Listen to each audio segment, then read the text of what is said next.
Assalamualaikum warahmatullahi wabarakatuh. Perkenalkan, nama saya Rahma Indriani Syafitri dengan nomor induk mahasiswa 8604164493, jurusan PGSD dari UPBJJ UT Padang. Pada kesempatan kali ini saya akan melakukan percobaan, yaitu pemantulan cahaya.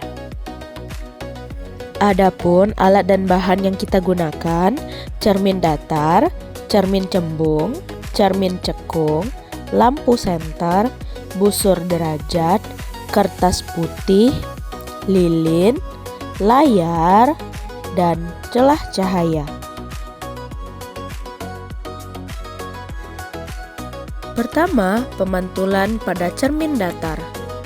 Adapun sifat bayangan yang dibentuk oleh cermin datar yaitu maya, tegak, terjadi pembalikan lateral atau kanan kiri terbalik, sama besar dengan benda asli, jarak bayangan sama dengan jarak benda ke cermin. Selanjutnya kita akan mengukur besar sudut datang I dan besar sudut pantul R. Ketika sinar datang 90 derajat, maka pantulannya 90 derajat. Ketika sinar datang 70 derajat, maka sudut pantul 70 derajat. Ketika sinar datang 50 derajat, maka sudut pantul 50 derajat. Ketika sinar datang 30 derajat, maka sudut pantul 30 derajat. Ketika sinar datang 20 derajat, maka sudut pantul 20 derajat.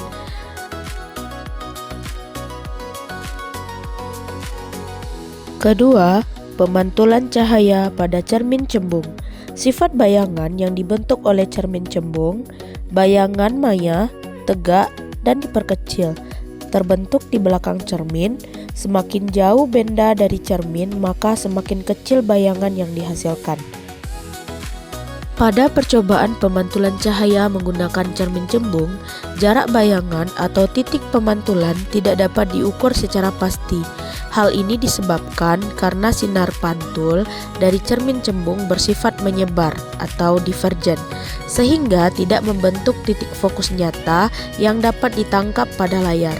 Akibatnya, tidak terlihat pemantulan cahaya yang jelas pada layar untuk dijadikan acuan pengukuran jarak. Ketiga, pemantulan cahaya pada cermin cekung. Sifat bayangan yang dibentuk oleh cermin cekung yaitu jika posisi benda berada di titik luar titik pusat kelengkungan, maka bayangan nyata terbalik dan diperkecil. Jika benda antara P dan F atau fokus, maka bayangan nyata terbalik dan diperbesar. Jika benda di antara F dan cermin, maka bayangan tegak dan diperbesar. Selanjutnya, kita akan mengukur jarak benda dan jarak bayangan pada cermin cekung. Pada jarak 4 cm, dihasilkan bayangan 23 cm. Pada jarak 4 cm, dihasilkan bayangan 13 cm.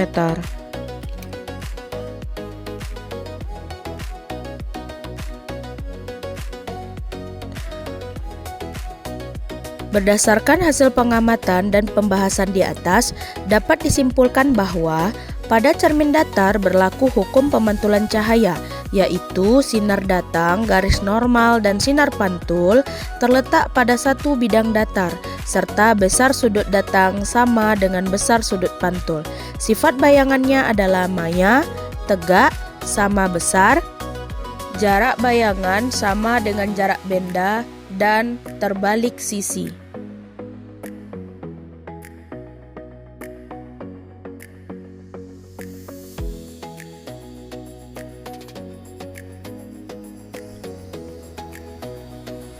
Pada cermin cembung, berkas cahaya sejajar yang datang akan dipantulkan menyebar atau divergen, seolah-olah berasal dari titik fokus di belakang cermin.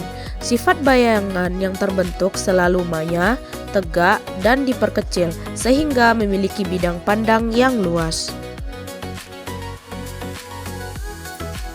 Pada cermin cekung, berkas cahaya sejajar yang datang akan dipantulkan berkumpul pada satu titik fokus di depan cermin. Sifat bayangannya berubah-ubah tergantung dengan posisi benda, yang bersifat nyata, terbalik, diperkecil, atau diperbesar, maya, tegak, dan diperbesar jika benda diletakkan di depan titik fokus.